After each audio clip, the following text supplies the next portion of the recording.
പുത്തമ്പള്ളി വലിയെ കുറിച്ച് നിങ്ങൾക്കറിയില്ലേ? അവരുടെ കാല് വളഞ്ഞിരുന്നു. കാല് വളയാൻ കാരണം പാതിരാവും പകലും ഒരുപോലെ പള്ളിയിൽ ഇഅ്തികാഫിന്റെ നിയ്യത്തോടെ ഇരുന്ന് ഇബാദത്തിൽ ഒറ്റയ്ക്കും അല്ലാതെയോ ദിക്റിലും പ്രവർത്തനത്തിലും പ്രാർത്ഥനയിലും നിരതനായ കാരണത്താൽ ഒരു കാല് വളഞ്ഞിരുന്നു. ആ വളവോട് കൂടിയാണ് മഹാനവരുകൾ വഫാത്തായത്. ആ വഫാത്തായ സമയത്ത് മയ്യിത്ത് കുളിപ്പിക്കുന്ന ആളുകൾ പരസ്പരം പറഞ്ഞു, കാലിങ്ങനെ വളഞ്ഞാല് കഫൻ ചെയ്യാനും മറ്റു കർമ്മങ്ങൾക്കും വളരെ ബുദ്ധിമുട്ടല്ലേ. ഇത് മയ്യിത്ത് കുളിപ്പിക്കാൻ വെള്ളമെടുത്തവർ പരസ്പരം ചർച്ച ചെയ്തുകൊണ്ടിരിക്കുമ്പോ വഫാത്തായ പുത്തമ്പള്ളി വലിയ കാലങ്ങൾ നിവർത്തി കൊടുത്തു. ഔലിയാക്കൾക്ക് മരണമില്ല. ആരെ പറഞ്ഞു അല്ലേ? അസ്സലാമു അലൈക്കും. പ്രിയമുള്ളവരെ, ഒരു മനുഷ്യൻ, അത് ആരെന്നെ ആവട്ടെ, ആ മനുഷ്യൻ അള്ളാഹുവോടടുത്തത് കാരണമായിക്കൊണ്ട് അള്ളാഹുവോടുള്ള മുഹബത്തിന്റെ ഭാഗമായിക്കൊണ്ട് ഇബാദത്തുകൾ അധികരിപ്പിച്ചുകൊണ്ട് തന്റെ ജീവിതത്തിലെ ഐച്ഛികമായിട്ടുള്ള ഇബാദത്തുകൾ അധികരിപ്പിച്ചുകൊണ്ട് നമസ്കാരവും അതുപോലെ തന്നെ ഇഅ്തികാഫൊക്കെ അധികരിപ്പിച്ചത് കാരണമായിക്കൊണ്ട് കാല് വളഞ്ഞുപോയി എന്ന് പറഞ്ഞു. ചട്ടുകാലനായി എന്നാ ഇയാള് പറയണത്. ഓക്കെ, അങ്ങനെ ആയി തന്നെ വെക്കുക. ഈ അള്ളാഹുവോട് ഏറ്റവും അടുത്ത മഹാനാണെന്നല്ലേ ഇപ്പൊ ഇവര് പറഞ്ഞത്, ഔലിയാണെന്നല്ലേ ഇപ്പൊ ഇത് പറഞ്ഞത്. പിന്നെ കറാമത്ത് കാട്ടി എന്നല്ലേ പറഞ്ഞത്. എപ്പോ? മരിച്ചിട്ട് കറാമത്തണ്ട് കാട്ടി മരണല്ല എന്നാ പറഞ്ഞത്. എവിടെ പറഞ്ഞത്? ഔലിയാക്കൾക്ക് മരണല്ലാന്ന് എവിടെ പറഞ്ഞത്? ഇനി അതവിടെ കട്ടെ, തർക്കം വേണ്ട. മരിച്ചു കഴിഞ്ഞിട്ട് മൂപ്പരുടെ കാല് കഫൻ ചെയ്യാൻ ബുദ്ധിമുട്ടാണ് എന്ന് പറഞ്ഞപ്പോ മരിച്ച മയ്യത്ത് അല്ലേ, ജനാസ എന്നൊക്കെ പറഞ്ഞ മയ്യത്ത് കാലാണ് നീട്ടി എന്നിട്ടാണ് നീട്ടി കൊടുത്തുക പറഞ്ഞത്. ഇതെന്ത് കറാമത്താണ്? ജീവിച്ചിരിക്കുന്ന കാലത്ത് ഇബാദത്തിന് തടസ്സമായിരുന്നോ? ഇബാദത്ത് ചെയ്തുകൊണ്ടാണ് അയാളുടെ കാല് വളഞ്ഞു പോയത്, ചട്ടുകാലനായത്. അതിനുശേഷം മരിച്ചപ്പോ കഫൻ ചെയ്യണോലിക്ക് ബുദ്ധിമുട്ടായാലും ഇയാൾക്ക് എന്ത് എന്നല്ല, ഇയാൾ മരിച്ചില്ലേ? ഈ പറയണൊക്കെ കേൾക്കാൻ അയാൾക്ക് ചെവിയുണ്ടോ? അപ്പൊ ഇവര് പറയും ഔലിയാണ്, ഔലിയ മരിച്ചൂല. ഇതുപോലെയുള്ള പച്ച നുണകൾ പറഞ്ഞിട്ട് ഈ ജലീൽ റഹ്മാനിയൊക്കെ അനേകം കളവുകൾ പറയലുണ്ടായിരുന്നു. ഇയാള് ആദ്യമൊക്കെ നിരീശ്വരവാദികൾക്ക് വലിയ മറുപടി പറഞ്ഞുകൊണ്ട് ഇറങ്ങിയിരുന്നു. അതിന് നമ്മളൊരു 3-4 വീഡിയോ കൊടുത്തപ്പോ അപ്പട്ട അടക്കം വെച്ചു നമ്മള് അല്ലേ. ശൈത്താൻ അടക്കം വെക്കണ പോലെ ഇവർക്കൊരു അടക്കം വെക്കലുണ്ടല്ലോ അല്ലേ. ഇപ്പോ നിരീശ്വരവാദികൾക്ക് എന്തായാലും ഇതുപോലെയുള്ള വിവരക്കേടുകളിൽ നിന്നുള്ള മറുപടികൾ കൊടുക്കൽ നിർത്തിയിട്ടുണ്ട് എന്നുള്ളതാണ് അറിയാൻ കഴിഞ്ഞത്. ഇനി കൊടുക്കുന്നുണ്ടെങ്കിലേ വിവരക്കേടുമായിട്ട് വരികയാണെങ്കിൽ ഞങ്ങൾ പിന്നാലുണ്ട്, ജലീൽ റഹ്മാനിയെ വിട്ടിട്ടൊന്നുമില്ല എന്നുള്ളതാണ് അറിയിക്കാനുള്ളത്. കള്ളക്കറാമത്ത് പറയല് അത് ഇരു സമസ്തകളും അവരുടെ മുഷാവറകൾ അവരുടെ പണ്ഡിതന്മാർക്ക് മുൻപിൽ പറഞ്ഞു കഴിഞ്ഞു. നിങ്ങൾ ഇങ്ങനെ ഇല്ലാത്ത കള്ളക്കറാമത്ത് ഇങ്ങനെ വമ്പായിട്ട് പറയണ്ട. ഇത് ആളുകൾ എടുത്തിട്ട് ട്രോളിനുണ്ട് നിർത്തിക്കാളി എന്നുള്ളത്. അത് നിങ്ങൾ കേട്ടിട്ടില്ലെങ്കിൽ കാട്ടാളിയും എന്ന് പറയാൻ വേണ്ടിയിട്ട് കൂടിയാണ് ഈ വീഡിയോ ഇവിടെ ചെയ്തിട്ടുള്ളത്. കള്ളക്കറാമത്ത് പറയല് നേരത്തെ റഹ്മാനിയെ ജലീൽ റഹ്മാനിയെ കുറെ കാലമായിട്ട് നിങ്ങൾ കള്ളക്കറാമത്ത് പറയുന്നുണ്ടല്ലോ.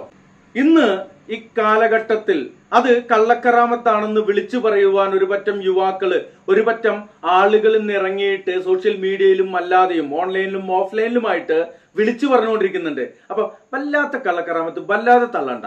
പിന്നാലെ വന്നിട്ട് ജന്ത് നോണേന് പറഞ്ഞ് ചെങ്ങായിയെ എന്ന് ചോദിക്കുന്ന അവസ്ഥയിലേക്കാണ് കാര്യങ്ങൾ പോകുന്നത്. ഇൻഷാ അല്ലാഹ് ഇവിടെ ചെറിയൊരു വീഡിയോ കൂടി ഇതിന്റെ ബാക്കിൽ ചേർക്കുന്നുണ്ട്, കാണുക, മനസ്സിലാക്കുക. അള്ളാഹു അനുഗ്രഹിക്കട്ടെ. അസ്സലാമു അലൈക്കും വറഹ്മത്തുള്ളാഹി.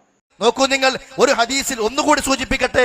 നബി സ്വല്ലല്ലാഹു അലൈഹി വസല്ലം പറയാണ്, ലഅന സൈറാത്തിൽ ഖുബൂർ, ഖബർ സന്ദർശിക്കുന്ന സ്ത്രീകളെ അല്ലാഹു സുബ്ഹാനഹു വ തആല ശപിച്ചിട്ടുണ്ട്. അതിന്റെ വ്യത്യസ്തങ്ങളായ വിശദീകരണങ്ങളുണ്ട്, വ്യത്യസ്തങ്ങളായ പദപ്രയോഗങ്ങൾ വേറെ ഹദീസുകളിൽ വന്നിട്ടുമുണ്ട്. പിന്നെയോ നബി സ്വല്ലല്ലാഹു അലൈഹി വസല്ലം പറഞ്ഞ ഹദീസിന്റെ ബാക്കി ഭാഗം എന്താണ്? ആ ഖബർ വൽ മുബ്തഖിദീന അലൈഹൽ മസാജിദ, ഖബറുകളെ സുജൂദിന്റെ കേന്ദ്രമാക്കി മാറ്റുന്ന ആളുകളുണ്ട്, അവരെയും അല്ലാഹു ശപിച്ചിരിക്കുന്നു. മൂന്നാമത്തേതോ വസ്സുറുജ, ഖബറുകളിൽ വിളക്കുകളെ വെക്കുന്ന ആളുകൾ, വിളക്കുകളെ സ്വീകരിക്കുന്ന ആളുകൾ. നമ്മുടെ കെട്ടിപ്പൊക്കപ്പെട്ട പല ദർഗകൾക്ക് മുമ്പിലും ഖബറുകൾക്ക് മുമ്പിലും കാണാൻ സാധിക്കുമല്ലോ നിലവിളക്കുകൾ. ഇസ്ലാമിലുണ്ടോ നിലവിളക്ക്? അബൂ ഹുറൈറയും അനസ് ബിൻ മാലിക്കും ജാബിർ റളിയല്ലാഹു അൻഹും ഇവരൊക്കെ നിലവിളക്കേറ്റ് പോകുന്ന രംഗൊന്ന് ആലോചിച്ച് നോക്കി നിങ്ങൾ. അവരിങ്ങനെ ഖബറിന്റെ അവിടെ പോയിട്ട് അവിടുന്ന് എണ്ണ വാങ്ങുക, ആ എണ്ണ കുടിക്കുക, അവിടേക്ക് എണ്ണ നേർച്ചയാക്കുക, ആ വിളക്ക് കത്തിക്കാൻ തീപ്പെട്ടി നേർച്ചയാക്കുക, എന്തെല്ലാം കാര്യങ്ങളാണ് സുന്നത്ത് ജമാഅത്തിന്റെ പേരിൽ ഇസ്ലാമുമായി ഒരു ബന്ധവുമില്ലാത്ത കാര്യങ്ങൾ. അതും ഉലമാക്കൾ എന്ന് പറയുന്ന വലിയ വലിയ ആളുകൾ, പുരോഹിതന്മാർ, പണ്ഡിതന്മാർ ഈ ഉമ്മത്തിനെ കൊണ്ട് ചെയ്യിപ്പിച്ചുകൊണ്ടിരിക്കുന്നത്. ഖബർ സിയാറത്തുണ്ട്. അതിന് ഈ പറഞ്ഞതുപോലെ നബി സല്ലല്ലാഹു അലൈഹി വസല്ലം നിരോധിച്ച ഈ രൂപത്തിലുള്ള ഒരുപാട് ഖബറുകൾ നമ്മുടെ നാടുകളിലുണ്ട് കെട്ടിപ്പൊക്കപ്പെട്ടത്. അവിടേക്കാണ് ആളുകൾ പോകുന്നത്. അള്ളാഹുവിനെ ഓർക്കുവാനും ഖബറിനെ ഓർക്കുവാനും മരണം ഓർക്കുവാനും അജ്മീർ പോകേണ്ട ആവശ്യമില്ല. എന്തിനാ ഇപ്പൊ അജ്മീർ പോകുന്നത്? അജ്മീർ പോയിട്ട് വേണം ഹൃദയം ഒന്ന് ലോലമാകാൻ. അതിനാ അജ്മീർ പോയിട്ട് വേണം കണ്ണൊന്ന് കരയാൻ. അതിനാണോ? അല്ല. പിന്നെ എന്തിനാ അവിടെ പോയിട്ട്? ആ ഖബർ മുത്താണ്. ആ ഖബറിന്റെ മുകളിലുള്ള മുണ്ടെടുത്തുകൊണ്ട് തലയിൽ മൂടുകയാണ്, അല്ലെങ്കിൽ അവിടുത്തെ പെട്ടിയിൽ പണം നിക്ഷേപിക്കുകയാണ്. അവിടെ പോയിക്കൊണ്ട് ആ ഖബറിനെ തവാഫ് ചെയ്യുകയാണ്, ആ ഖബറിന് ചുറ്റും നടക്കുകയാണ്, ആ ഖബറാളിയോട് പ്രാർത്ഥിക്കുകയാണ്. എന്തിനു വേണ്ടി? മക്കളില്ല. പിന്നെയോ ഗൾഫിൽ ഭർത്താവ് പോയിട്ട് കൊല്ലം കുറയായി, ജോലി കിട്ടിയിട്ടില്ല. ജോലി കിട്ടിയിട്ട് കൊല്ലം കുറയായി, മാസം കുറയായി, പക്ഷെ ശമ്പളം കിട്ടണില്ല, അല്ലേ? വീട്ടിലെ കുട്ടിക്ക് മാനസിക രോഗമാണ്, കുറെ ഡോക്ടർമാരെ കാണിച്ച് ഒരു പരിഹാരവും ഇല്ല. അപ്പൊ നമുക്ക് അജ്മീർ ഒന്ന് പോയി നോക്കുക, നാഗൂർ ഒന്ന് പോയി നോക്കുക. കല്യാണം കഴിഞ്ഞിട്ട് കുറെ കാലമായി ഭാര്യ ഗർഭം ധരിക്കുന്നില്ല, അവിടെ നിന്ന് പോയി നോക്കുക. ഇതിനാണോ ഖബർ? ഭൗതിക ജീവിതത്തിന്റെ ഒരു ലക്ഷ്യവും ഇസ്ലാം ഖബർ സിയാറത്തിന് ലക്ഷ്യം പറഞ്ഞെടുത്ത് പഠിപ്പിച്ചിട്ടില്ല. അള്ളാഹുവിനെ ഓർക്കാനും ഖബറിനെ ഓർക്കാനും മരണത്തെ ഓർക്കാനും മരണം ഓർക്കാനും മനുഷ്യൻ നന്നാവാൻ അവന്റെ പരലോകം രക്ഷപ്പെടാൻ അതിനാ ഖബർ സിയാറത്ത്. അതിന് ഭീമാപ്പള്ളി വേണ്ട, അതിന് കടുവപ്പള്ളി വേണ്ട, അതിന് അജ്മീർ വേണ്ട, അതിന് നാഗൂർ വേണ്ട. ഇതെല്ലാം ചൂഷണങ്ങളുടെ മാർഗമാണ്, ജൂതന്മാരുടെയും നസ്വാറാക്കളുടെയും സംസ്കാരമാണ്. ഖബറുകളെ മുത്താൻ പാടില്ല, ഖബറുകളെ തൊടാൻ പാടില്ല. ഇതൊക്കെ പണ്ഡിതന്മാർ ഹദീസോടെ കൃത്യമായി പഠിപ്പിച്ചു. ഹദീസുകൾ ഉദ്ധരിച്ചുകൊണ്ട് പണ്ഡിതന്മാർ കിതാബുകളിലൂടെ നമ്മളെ വിഷയങ്ങൾ പഠിപ്പിച്ചു. എന്നാൽ നമ്മുടെ നാട്ടിലെ പണ്ഡിതന്മാർ എന്താണ് പഠിപ്പിക്കുന്നത് എന്ന് ഒന്ന് നിങ്ങൾ ആ ഭാഗം ഒന്ന് കേട്ടോളൂ. മഖബറ ചുംബിക്കുന്നതിന് ഒരു തകരാറുമില്ല. മന്ദൂബൻ റംലി ഇസ്മുദ്ദീനയിൽ കാണാം, അത് സുന്നത്തായ കർമ്മമാണ്. ഇമാം റംലി തങ്ങൾ അത് പറഞ്ഞിരിക്കുന്നു. മഹാന്മാരെ ഖബർ ചുംബിക്കുന്നത്, ഖബർ മുകളിലിട്ട പുടകൾ ചുംബിക്കുന്നത് ഒക്കെ നല്ലതാണ്. എങ്ങനെ ബഹുമാനിക്കാം ചുംബനവും. അതുപോലെ തന്നെ എത്രയോ മഖബറുകളിലൊക്കെ ചുംബിക്കുന്നത് കാണുമ്പോൾ ചില സുന്നികൾ തന്നെ അങ്ങനെ ചെയ്യരുത്. എന്താ പറഞ്ഞത്? ഖബർ ചുംബിക്കാം, അതിനെ തടവാം, എങ്ങനെയും ചെയ്യാം, എന്തും ചെയ്യാം. അത് സ്നേഹത്തിന്റെ ഭാഗമാണെന്നാ. ഇത് ആര് പഠിപ്പിച്ചതാ? ഇസ്ലാം എന്ന് പറഞ്ഞാൽ നമുക്ക് തോന്നിയ കാര്യങ്ങളല്ലല്ലോ. ഇസ്ലാം എന്ന് പറഞ്ഞ സ്വർഗത്തിലേക്കുള്ള വഴിയല്ലേ? അത് ഏതെങ്കിലും ഈ നിലക്കുള്ള ഹോജാക്കൾ ഉണ്ടാക്കേണ്ടതാണോ? ഇങ്ങനത്തെ പുരോഹിതന്മാർ ഈ സമൂഹത്തെ നയിച്ചാല് അവർ പിന്നെ ജൂദായിസിലേക്കേ പോകുള്ളൂ. എന്നാൽ ഈ വിഷയത്തിൽ പണ്ഡിതന്മാർ എന്ന് പറഞ്ഞു കേട്ടോളൂ. ഒന്ന് രണ്ട് ഉദാഹരണങ്ങൾ മാത്രം ഞാൻ നിങ്ങൾ വായിച്ചു കേൾപ്പിക്കാം. വയുർഫഉൽ ഖബറു ഖദ്റ ശിബിരിൻ, ഖബർ ഒരു ചാണ ഉയർത്താവൂ. വതസ്തീഹുഹു അഫ്ളലു മിൻ തസ്നീമിഹി, ഞാൻ നേരത്തെ വായിച്ചു. അതിന്റെ മുകൾ ഭാഗം പരത്തലാണ് കൂർപ്പിക്കുന്നതിനേക്കാൾ നല്ലത്. മാത്രവുമല്ല ഇമാം നവവി അവിടുത്തെ ശറഹുൽ മുഹദ്ദബിൽ വിശദീകരിക്കുകയാണ്, വയുക്റഹു അയ്യുബിന അലൽ ഖബ്രി മസ്ജിദ, ഖബറിന് മുകളിൽ സുജൂദിന്റെ കേന്ദ്രം ഉണ്ടാക്കൽ, പള്ളി ഉണ്ടാക്കൽ പാടില്ലാത്തതാണ്, മക്റൂഹാണ്. എന്തുകൊണ്ട്? ലിമാ റവാ അബൂ മുർസിദുൽ ഗനവി, അബൂ മുർസിദുൽ ഗനവിയിൽ നിന്നുമുള്ള റിപ്പോർട്ട് അനുസരിച്ചുകൊണ്ട് അന്ന നബിയ സല്ലല്ലാഹു അലൈഹി വസല്ലം, നബി സല്ലല്ലാഹു അലൈഹി വസല്ലമ നഹാ അൻ യുസല്ലാ അലൈഹി, അവിടെ നമസ്കാരം നിരോധിച്ചിട്ടുണ്ട്. പിന്നെയോ വഖാല ലാ തഖ്തഖിദു ഖബരി വസന, എന്റെ ഖബറിനെ നിങ്ങൾ വസനാക്കരുത്. ഫഇന്നമാ ഹലക ബനൂ ഇസ്രായീൽ ലിഅന്നഹും യബ്തഖദു ഖുബൂർ അംബിയാഹിം മസാജിദ്, പണ്ട് ബനൂ ഇസ്രായേലിൽ നശിക്കുവാനും അള്ളാഹുവിന്റെ ശാപത്തിന് വിധേയമാകുവാനുള്ള കാരണം ഞാൻ നേരത്തെ വിശദീകരിച്ചതുപോലെ ഈ പണി അവർ ചെയ്തത് കൊണ്ടാണ്.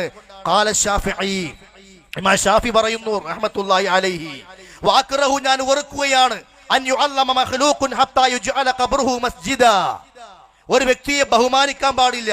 എങ്ങനത്തെ ബഹുമാനം?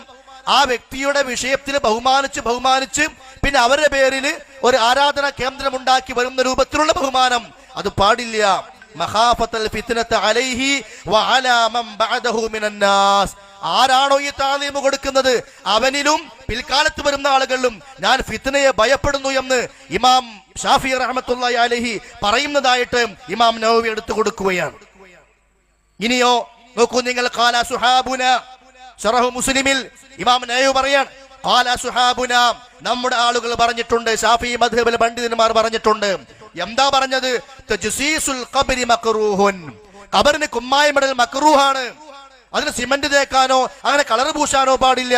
മക്റൂഹ് എന്ന് പറഞ്ഞാൽ എടുത്താൽ പുണ്യമുള്ള സുന്നത്തായ കാര്യമെന്നല്ല, ഒഴിവാക്കിയ പ്രതിഫലമുള്ളത് എന്നാ, അതാണ് മക്റൂഹ്. വൽ ഖുഊദു അലൈഹി, അതിന് മുകളിൽ ഇരിക്കാൻ പാടില്ല. അതൊക്കെ പിന്നെ പറയാണ് അത് ഹറാമു. വൽ ഖുഊദു അലൈഹി ഹറാമുൻ, അതിന് മുകളിൽ ഇരിക്കൽ ഹറാമാണ്. വഖദൽ ഇസ്തിനാദു ഇലൈഹി വൽ ഇബ്തികാഉ അലൈഹി, അതിലേക്ക് തന്നെ ചേർത്തി വെക്കുക, അതിലേക്ക് ഒട്ടിപ്പിടിച്ച് അള്ളിപ്പിടിച്ച് നിൽക്കുക, ചാരി നിൽക്കുക, ഇതൊന്നും പാടില്ല. അമ്മൽ ബിനാഉ അലൈഹി, എന്നാൽ അതിന് മുകളിൽ എടുപ്പുണ്ടാക്കലോ ഫൈൻ കാന ഫീ മുൽക്കിൽ ബാനി ഫമക്റൂഹ്, ഒരു വ്യക്തിയുടെ ഉടമസ്ഥതയിലുള്ള സ്ഥലമാണെങ്കിൽ അത് മക്റൂഹാണ്. വൈൻ കാന ഫീ മഖ്ബറത്തിൻ മുസബ്ബല, എന്നാൽ പൊതുവായ ഖബർസ്ഥാനാണെങ്കിലോ ഫഹറാമുൻ, അത് ഹറാമുമാകുന്നു. നസ്സ അലൈഹി ശാഫിഈ വൽ അസ്ഹാബ്, ഇതാണ് ഇമാം ഷാഫിയുടെയും ഷാഫി മദ്ഹബിൽ ആളുകളുടെയും രേഖയായി വന്നിട്ടുള്ളത്. ഖാല ശാഫിഈ ഫിൽ ഉമ്മി എന്ന് അദ്ദേഹം പറയാണ്, ഇമാം നവവി പറയാം, ഇമാം ഷാഫി അൽ ഉമ്മിൽ പറഞ്ഞിട്ടുണ്ട്, റഅയ്തുൽ അഇമ്മത ബിമക്കത യഅ്മുറൂന ബിഹദ്മി മാ യുബ്നാ വയുഅയ്യിദുൽ ഹദ്മ ഖൗലുഹു സല്ലല്ലാഹു അലൈഹി വസല്ലം വലാ ഖബ്റൻ മുശ്രിഫൻ ഇല്ലാ സവൈതഹു. മക്കയിലുള്ള ഇമാമുമാര് അങ്ങനെ വല്ല കെട്ടിപ്പൊക്കപ്പെട്ടതും ഉണ്ടെങ്കിൽ അത് തകർക്കാനുള്ള കൽപ്പന കൊടുക്കുന്നത് ഞാൻ കണ്ടിട്ടുണ്ട്. ആ തകർക്കുക എന്നുള്ള വിഷയം വയുഅയ്യിദുൽ ഹദ്മ, ഈ തകർക്കലിനെ ശക്തിപ്പെടുത്തുന്നു. ഏത്? ഖൗലുഹു സല്ലല്ലാഹു അലൈഹി വസല്ലം, നബിയുടെ ആ വാക്ക്. അതെന്താ? വലാ ഖബ്റൻ മുശ്രിഫൻ ഇല്ലാ സവൈതഹു, അന്ന് പറഞ്ഞില്ലേ നിരപ്പാക്കാതെ ഒരു ഖബറും വിടരുത് എന്ന്. ആ വാക്ക്, ആ ഹദീസ് ഈ കൽപ്പനയെ ശക്തിപ്പെടുത്തുന്നു, ഈ തകർക്കാനുള്ള കൽപ്പനയെ ശക്തിപ്പെടുത്തുന്നു എന്ന് ഇമാം ഷാഫി പറഞ്ഞതായി ഇമാം നവവി റഹ്മത്തുള്ളാഹി അലൈഹി എടുത്തു കൊടുക്കുകയാണ്. ഇതൊക്കെയാണ് ഷാഫി മദ്ഹബിലെ പണ്ഡിതന്മാരുടെ ഈ വിഷയത്തിലെ സംസാരങ്ങളും ചർച്ചകളും.